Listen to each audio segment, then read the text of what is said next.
샬롬, 반갑습니다. 광복절입니다. 8월 15일 토요일 새벽 하나님께 올려드립니다. 주님 뜻대로 함께 찬양 부르십니다.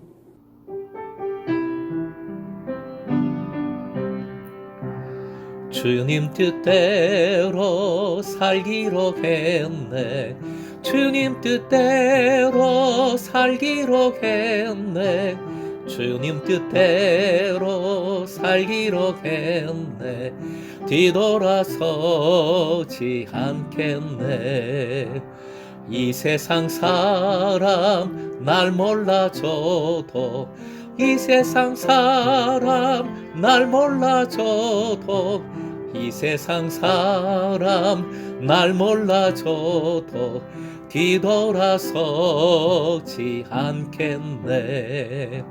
세상 등 지고 십자가 보내, 세상 등 지고 십자가 보내, 세상 등 지고 십자가 보내, 뒤돌아서지 않겠네.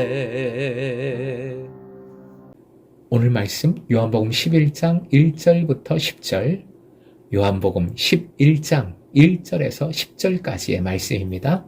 함께 읽겠습니다. 어떤 병자가 있으니 이는 마리아와 그 자매 마르다의 마을 베다니에 사는 나사로라. 이 마리아는 향유를 주께 붓고 머리털로 주의 발을 닦던 자요, 병든 나사로는 그의 오라버니더라. 이에 그 누이들이 예수께 사람을 보내어 이르되 주여 보시옵소서, 사랑하시는 자가 병들었나이다 하니 예수께서 들으시고 이르시되 이 병은 죽을 병이 아니라 하나님의 영광을 위함이요 하나님의 아들이 이로 말미암아 영광을 받게 하려 함이라 하시더라.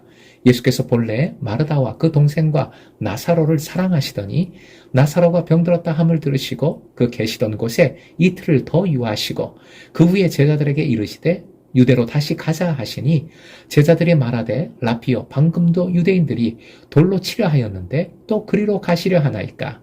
예수께서 대답하시되 낮이 12시간이 아니냐? 사람이 낮에 다니면 이 세상의 빛을 봄으로 실족하지 아니하고 밤에 다니면 빛이 그 사람 안에 없는 거로 실족하느니라. 오늘의 기도 제목, 상황의 두려움을 넘어 빛 대신 주님만 바라보게 하소서. 상황의 두려움을 넘어 빛 대신 주님만 바라보게 하소서. 예루살렘과 베다니에 사는 나사로가 심각한 병에 걸립니다. 나사로의 누이인 마르다와 마리아는 예수께 사람을 보내어 이 사실을 알립니다. 그들이 보낸 기도의 내용은 매우 간결하면서도 깊은 신뢰를 담고 있습니다. 3절에 나와 있는 그 부분 화면 보시고 함께 읽겠습니다. 주여 보시옵소서, 사랑하는 자가 병들었나이다. 구체적으로 나사로를 고쳐주소서라고 요구하지도 않았습니다. 그저 주님이 나사로를 사랑하신다는 사실, 그 관계 자체를 기억하며 주님 앞에 상황을 그대로 내어놓았습니다. 이것이 가장 성숙한 기도의 모습이라 할 수 있습니다. 예수님은 이 소식을 들으시고 그런데 생각지도 못한 충격적인 선언을 하십니다. 4절 그 부분 함께요. 이 병은 죽을 병이 아니라 하나님의 영광을 위함이요.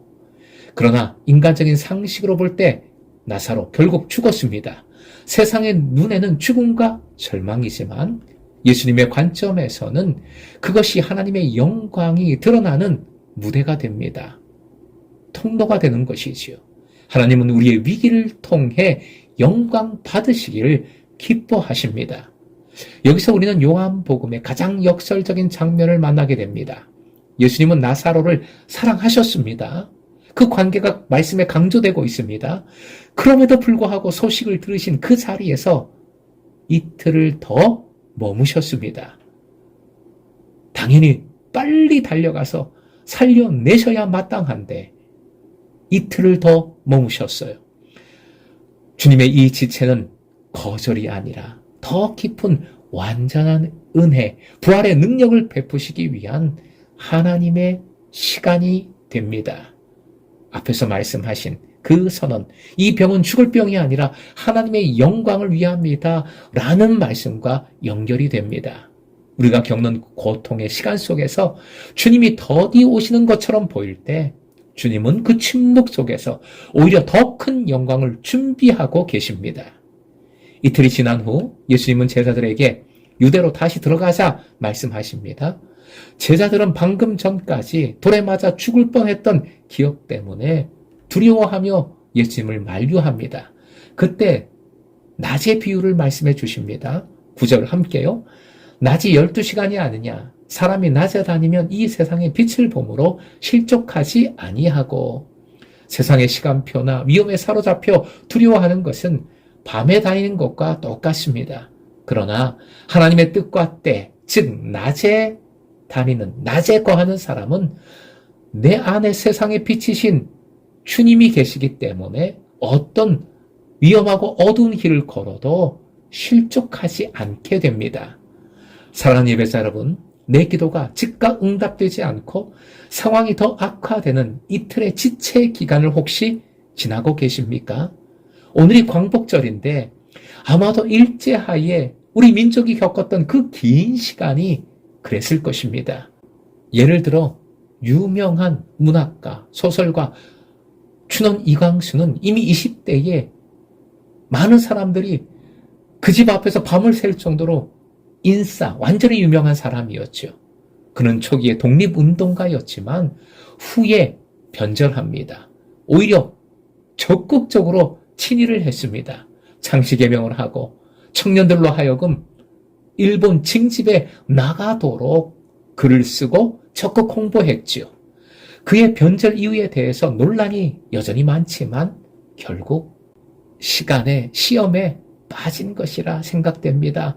독립의 지체가 가장 큰 원인이 아니었을까 생각합니다. 사랑하는 예배자 여러분, 지체하시는 주님을 오히려 신뢰하십시오. 문제가 해결되지 않을 때, 바라는 변화가 없을 때 주님의 사랑은 식은 것이 아니라 내 생각보다 더 크고 놀라운 부활의 역사를 준비하고 계심을 믿으시기 바랍니다. 그리고 어두운 세상, 어두운 삶에서도 빛을 바라보며 빛을 품고 걸으십시오. 그것이 내 삶의 광복입니다. 그것이 어두운 세상에 광복을 이루는 믿음의 발걸음입니다. 상황의 두려움에 사로잡히면 우리는 밤길을 걷는 것처럼 실족하게 됩니다. 계속 어둠에 머물러 있게 됩니다. 주님은 우리의 빛이십니다. 빛이십니다. 내 삶의 주인이신 주님을 온전히 신뢰하여 비록 죽음의 골짜기 같은 깜깜한 유대 땅이라 할지라도 빛이신 주님 의지하여 오히려 담대히 걸어 하나님 나라를 이루어가는 새로운 광복을 이루어가는 금성의 제자 되시길 주님의 이름으로 축원드립니다.